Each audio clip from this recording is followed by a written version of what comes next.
Hello అండి. ఈరోజు వీడియోలో వంకాయ టమాటా రెసిపీ చూద్దాము. తెల్ల వంకాయలతో చాలా బాగుంటుందండి కర్రీ. ఇంకా వండుకోవడం చాలా ఈజీ అండి. చాలా టేస్టీగా ఉంటుంది. బేసిక్ రెసిపీ అండి.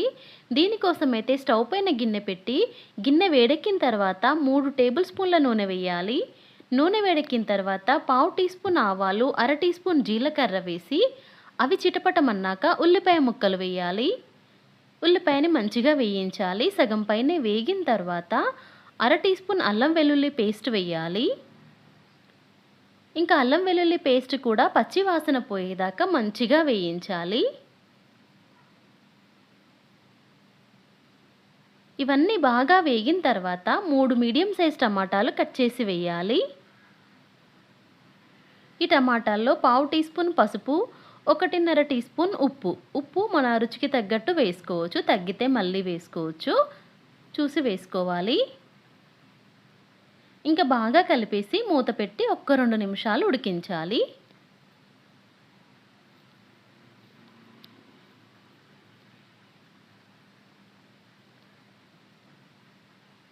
ఒక 2 నిమిషాలు టమాటా ఉడుకు పట్టిన తర్వాత పచ్చిమిర్చి, కరివేపాకు నేనైతే ఈ స్టేజ్లో వేస్తున్నానండి.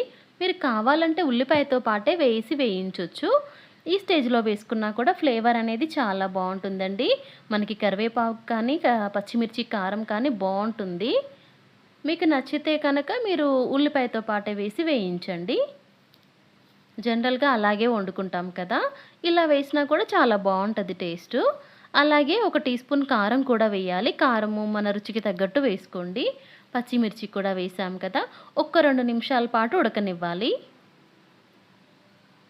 ఉడికిన తర్వాత కట్ చేసి మనము ఉప్పు నీళ్ళల్లో పెట్టుకుంటాం కదా వంకాయ ముక్కలు కండ్రెక్కకుండా. ఇంకా వంకాయ ముక్కలైతే ఉడుకుతున్న టమాటాలో వేసేసి బాగా కలిపేసి ఇంకా మూత పెట్టి మగ్గనివ్వాలి. నీళ్ళైతే ఏమీ అవసరం పడవండి. ఒకవేళ మనకి డ్రైగా ఉంది అనిపిస్తే ఒక చిన్న టీ గ్లాస్ నీళ్లు వేయొచ్చు. నాకైతే టమాటాలో వస్తుంది కదా మాయిశ్చర్, దాంతోనే ఉడికిపోయింది లేత వంకాయలవి. నీళ్లు కావాలి అంటే వేసుకోవచ్చండి. ఒక చిన్న టీ గ్లాస్ దాకా వేస్తే ఇబ్బంది ఏమీ ఉండదు. 8 నిమిషాలు మనం మధ్య మధ్యలో చెక్ చేసుకుంటూ ఉన్నామంటే ఇంకా వంకాయ కూడా మెత్తగా ఉడికిపోతుంది. లేత వంకాయ అయితే 5-6 నిమిషాల్లో ఉడికిపోతుంది. అంతే అండి, వంకాయ టమాటా కర్రీ అయితే రెడీ అయిపోయింది. మరీ ఎక్కువగా ఉడకనిచ్చినా, ఎక్కువగా కలిపినా మొత్తం గుజ్జులాగా అయిపోతుంది వంకాయ. సో ఇంకా మెత్తగా అవ్వంగానే స్టవ్ ఆఫ్ చేసేసుకోవాలి. కొత్తిమీర ఆకుంటే కొత్తిమీర